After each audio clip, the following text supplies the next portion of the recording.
Welcome back to my channel. আশা করি তোমরা প্রত্যেকে ভীষণ ভালো আছো। কাল হচ্ছে দোল পূর্ণিমা আর তোমাদের সকলকে জানাই দোল পূর্ণিমার অগ্রিম অনেক অনেক শুভেচ্ছা। আর আজ আমরা যাচ্ছি মায়াপুর স্কন মন্দিরে। মানে এর আগে একবার স্কন মন্দিরে আমি গিয়েছি, বাট দোল পূর্ণিমায় কখনোই আমার যাওয়া হয়নি। তো সেখানকার দোল কেমন হয় সেটা আমার জানা নেই। তো আমরা সবাই ঠিক করলাম এবারের দোলটা আমরা সেখানেই কাটাবো। আর এই ট্রিপে কিন্তু আমরা একা যাচ্ছি না, মানে আমি, সৌম্য, বিশালদা, নিপাদির বোন, বিশালদার দিদি, জামাইবাবু, তাদের পুচকু পুচকু দুটো ছেলে, মানে মোট 9 জন মিলে আমরা যাচ্ছি। তো বুঝতেই পারছো কতটা মজা হতে চলেছে। কাল যেহেতু গৌরাঙ্গ মহাপ্রভুর জন্মদিন, তাই কৃষ্ণ ভক্ত ছাড়াও অনেক অনেক মানুষ সেখানে যায়। তো এবারের দোলটা আমাদের একটু অন্যরকম হতে চলেছে। তো সমস্তটাই তোমাদের সাথে শেয়ার করব, কি কি হচ্ছে, কি কি করছি সেখানে গিয়ে। সম্পূর্ণটা দেখার জন্য ভিডিওটা কিন্তু লাস্ট পর্যন্ত দেখতে হবে। তো চলো আর কথা না বাড়িয়ে ভিডিওটা শুরু করা যাক। আমাদের ট্রেন যেহেতু রাত 9:40-এ ছিল, সেই জন্য প্রায় 9:15-20 দিকেই আমরা সবাই স্টেশনে গিয়ে উপস্থিত হই। তারপর ট্রেন এলে আমরা রওনা দিই মায়াপুরের উদ্দেশ্যে।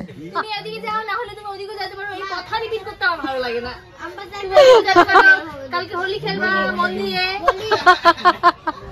কালকে বেরোবি না বাড়ি থেকে? না কেন বেরোবি? বলো। আমাকে মনে করেন এই চামচটা তো দে, আমি এই চামচটা দেখ দাও। তুই আমাকে হাতে দে, চামচ দি খাই। স্টেশনে এত ভিড় দেখতেই পাচ্ছ তোমরা। We are too excited. একদম।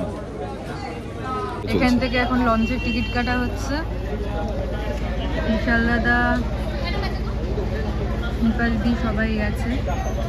ওখান থেকে টিকিট কেটে আমরা উঠবো লঞ্চে। গৌরাঙ্গ মহাপ্রভুর জন্মদিন উপলক্ষে এখানে এতটাই ভিড় হয়েছিল যে প্রথমে লঞ্চ খালি থাকলেও আমরা ওঠার পর পুরো ভর্তি হয়ে গেছিল। ছোটবেলায় আসছি, আমিও ছোটবেলায় এসেছিলাম। আমি 2017-তে আসছিলাম লাস্ট। আজ যেহেতু সকালই আমাদের স্কন মন্দিরে যাওয়ার কথা ছিল, সেই জন্য আমরা ফ্ল্যাটে পৌঁছে সঙ্গে সঙ্গে স্নান করে রেডি হয়ে নিই। আমি রেডি, সবাই রেডি হচ্ছে। বিশাল দাদা সবার আগে রেডি হয়েছে।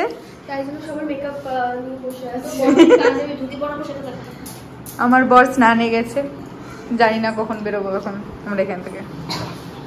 এই দিনে নাকি টোটো পাওয়া যায় না, তাই জন্য বাইরে বেরিয়ে দেখি সবাই আমাদের মতো হেঁটে হেঁটেই যাচ্ছে স্কন মন্দিরে। বাট আমাদের ফ্ল্যাটটা খুবই কাছে ছিল স্কন মন্দিরের, তাই জন্য খুব তাড়াতাড়ি আমরা সেখানে পৌঁছে যাই।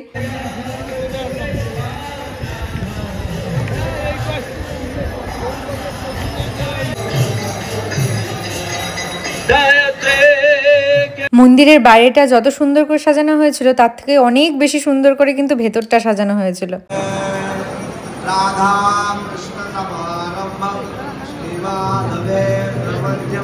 মন্দিরের ভেতরটা এতটাই শান্তিপূর্ণ আর ঠান্ডা যে সেখান থেকে আমার বেরোতেই ইচ্ছা করছিল না। বাট সকাল থেকে কিচ্ছু খাইনি, তাই জন্য প্রচন্ড খিদা পেয়ে গিয়েছিল। তাই জন্য সেখানকার ক্যান্টিন থেকেই আমরা আমাদের ব্রেকফাস্টটা কমপ্লিট করি। নিপাদি আর বিশালদা যেহেতু উপোস করেছিল, সেই জন্য ওরা দুজন খায়নি, জাস্ট আমরাই খেয়েছিলাম। আর ওখানকার ক্যান্টিনের খাওয়া সত্যি কথা বলতে আমার ভালো লাগেনি, বাট যেহেতু প্রচন্ডই খিদা পেয়ে গিয়েছিল ওই জন্য সেখান থেকেই আমাদের খাওয়াটা কমপ্লিট করতে হয়েছে। আর ওখানে মন্দিরের ভেতরে প্রায় অনেক কিছু দোকান ছিল, আর খাওয়া দাওয়া করে আমরা সেগুলোই ঘোরাঘুরি করছিলাম। তারপর আমার যেহেতু একটা গোপী ড্রেস নেওয়ার ছিল, সেই জন্য সেখান থেকে আমরা চলে যাই সোজা একটা গোপী ড্রেসের দোকান। ওখানে প্রচুর কালেকশন ছিল, সেখান থেকে আমি একটা ড্রেস কিনে চলে যাই ফ্ল্যাটে। গিয়ে ফ্রেশ হয়ে বেরিয়ে আবার সেখানকারই এক রেস্টুরেন্ট থেকে আমরা আমাদের লাঞ্চটা কমপ্লিট করি।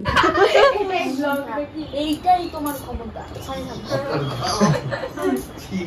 মশা হয়ে নিটের বাইরে ঘুরে বেড়াচ্ছে, ব্লগে আসবে দেখবা। তুই কিন্তু ছড়া না কন্টিনিউ। তুমি না থাকলে হিট হয় নাকি? দুপুরবেলা ছিল প্রচন্ড রোদ, আর আমরা সবাই প্রচন্ড টায়ার্ড হয়ে গিয়েছিলাম, তাই এসেই আমরা ঘুমিয়ে পড়েছিলাম। তো এখন রেডি হয়ে আবার যাব, খাওয়া দাওয়া করে এলাম এক্ষুনি। আবার রেডি হয়ে আমরা বেরিয়ে পড়ি স্কন মন্দিরের বিকেলের সৌন্দর্যটা দেখার জন্য। আর আমাদের যেহেতু কাল রাতেই বাড়ি ফেরার ট্রেন, মানে আজকের দিনটাই গোটাটা পাচ্ছি যে আমরা ঘুরতে পারবো, তাই জন্য আমরা ভেবেছিলাম যতটা সম্ভব ঘোরা যায় আজই আমরা ঘুরে নেব। তো সেখানে গিয়েই আমরা সোজা চলে যাই গৌরাঙ্গ মার্কেটে। প্রচুর জিনিস, প্রচুর দোকান এখানে, বাট বেশিরভাগই গোপী ড্রেস আর কাঠের মালারই দোকান। সো কি কিনবো বুঝতে পারছি না।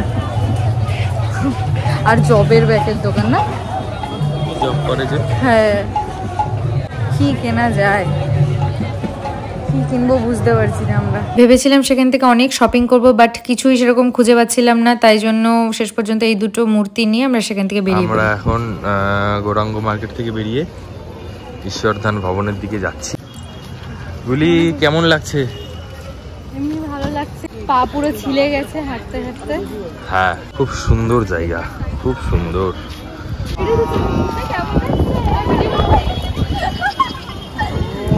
সকাল থেকে প্রচন্ড রোদে থাকার পর সন্ধেবেলা যখন এরকম হাওয়া দিচ্ছিল তখন কি না ভালো লাগছিল তোমাদের কি বলি। এত সুন্দর হাওয়ার জন্য আমরা বেশ কিছুক্ষণ মন্দিরের বাইরেই বসেছিলাম। কি বললা? আমি কি নাকি এরকম এরকম করে তোমার জুতা পরে যাবো? আমার পা ব্যথা করছে। দেখি, চলো, এই তো ভালোবাসা। বেশ কিছুক্ষণ বাইরে থাকার পর ভেতরে এসে দেখি যে কীর্তন স্টার্ট হয়ে গেছে, আর সবাই সেই তালে নাচ স্টার্ট করে দিয়েছিল। আমরাও আর কি বাকি থাকি, আমরাও সেই তালে তাল মিলিয়ে নিই।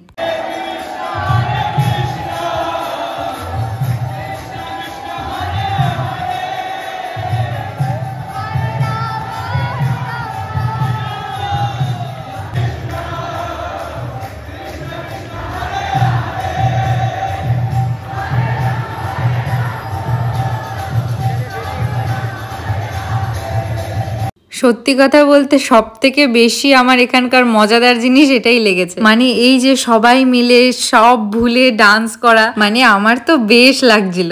আর কাল যেহেতু আবার সকাল সকাল উঠে আমাদের মন্দিরে আসতে হবে, তাই জন্য খুব তাড়াতাড়ি আমরা আমাদের ডিনারটা কমপ্লিট করে ফ্ল্যাটে গিয়ে ঘুমিয়ে পড়ি। তো এখন বাজে সকাল 7টা আর আমরা সবাই প্রায় রেডি।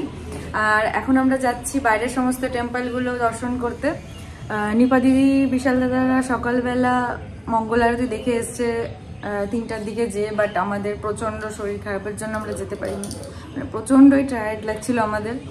তো এখন আমরা যাচ্ছি, তো চলো সেখানে গিয়ে কী কী দেখছি সমস্তটা তোমাদের দেখাচ্ছি।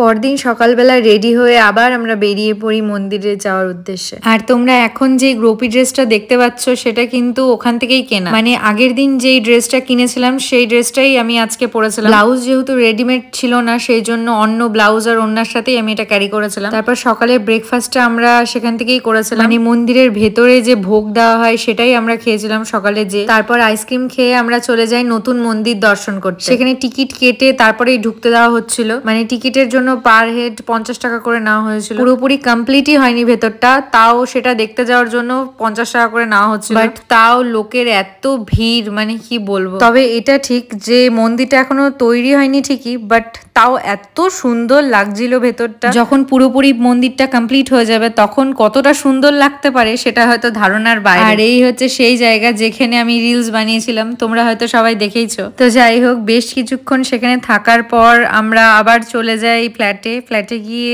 আমরা চেঞ্জ করে আবার বেরিয়ে পড়ি পাশের টেম্পল গুলো দর্শন করতে। প্রথমেই আমরা গিয়েছিলাম জগন্নাথ মন্দিরে, সেখানে জুতো ছেড়ে তারপরে এই মন্দিরের ভেতরে প্রবেশ করতে হয়েছিল। আর এই সেই মন্দির যেই মন্দিরের সামনেই কিন্তু সমস্ত বিয়েগুলো হয়, মানে এই যে মাঠটা দেখতে পাচ্ছ এই মাঠের মধ্যেই মায়াপুরের সমস্ত বিয়েগুলো হয়। আর এই হচ্ছে সেই জগন্নাথ ঠাকুরকে প্রণাম করে আমরা মন্ত্র জাপ করতে করতে চারপাশে ঘুরতে থাকি। এখানে এসে আমি শুধু একটা জিনিসই মিস করছিলাম, সেটা হচ্ছে রং খেলা। মানে দোলের দিন যেহেতু গৌরাঙ্গ মহাপ্রভুর জন্মদিন, সেই জন্যই এইখানে সেলিব্রেশন করা হয়, ঠাকুরকে সাজানো হয়, কেক কাটানো হয়, মানে সমস্ত কিছু করা হয়, বা রং খেলা হয় না। রং খেলা হবে বলে আমি ব্যাগ ভর্তি করে রং নিয়ে এসেছিলাম, বাট এখানে এই একটা জিনিসই আমি খুব মিস করছিলাম। আমি ভেবেছিলাম হয়তো বৃন্দাবনের মতো এখানেও হয়তো দারুণ করে রং খেলা হয়, বাট বিয়ের ফার্স্ট ইয়ার রং খেলাটাকে সত্যি খুবই মিস করছিলাম। তো যাই হোক, সেখানকার সমস্ত মন্দিরগুলো ঘুরে আমরা চলে যাই আবার স্কন মন্দিরের বাইরে। মানে কালকে আমি এটাই ভাবছিলাম